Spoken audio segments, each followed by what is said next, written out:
1996 সালে ক্ষমতায় আসার পর প্রধানমন্ত্রী শেখ হাসিনার নির্দেশে মাগুরার মোহাম্মদপুর উপজেলার কালীশঙ্করপুরে গুচ্ছগ্রাম নির্মাণ করা হয়, যেখানে মাথা গুঁজার ঠাঁই হয় অসহায় এবং ভূমি ও গৃহহীন 300 পরিবারের।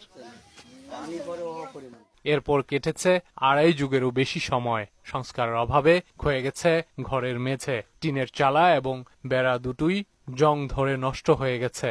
আছে বিশুদ্ধ পানি ও স্বাস্থ্যসম্মত স্যানিটেশনের অভাব। আমাকে তো টাকা নেই, ও মানে কল আসতেছে 3000 টাকা দাও, এই টাকাটা কোথায় পাবো?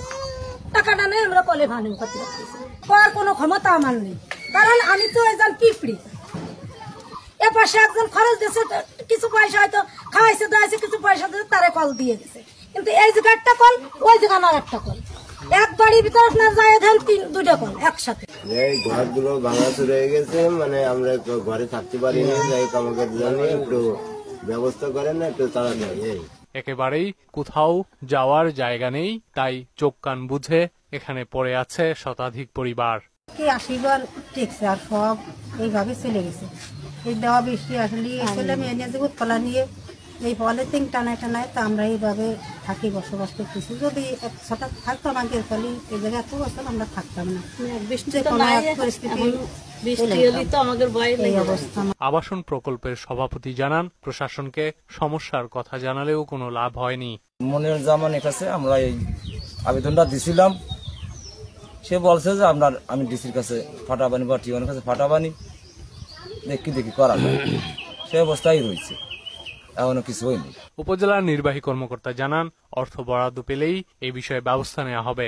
পলাশবাড়িয়া ইউনিয়নের কালীশঙ্করপুর গ্রামে আমাদের প্রায় 3 শতাধিক পরিবার নিয়ে একটি গুচ্ছগ্রাম রয়েছে। এই গুচ্ছগ্রামটি আজ থেকে প্রায় 25 বছরের আগে তৈরি করা হয়েছিল।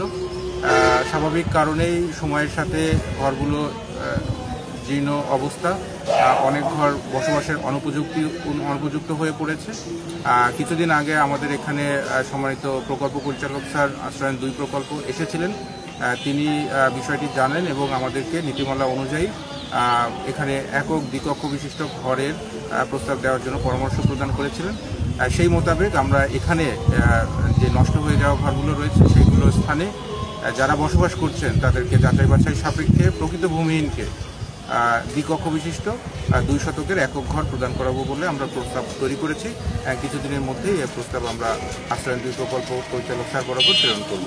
আশা করছি আমরা বরাদ্দ পাওয়া মাত্রই এখানে যারা মানবেতর জীবনযাপন করছেন তাদেরকে আমরা ভালো একটি ঘরের উপহার দিতে পারব। গুচ্ছগ্রামে বসবাসরত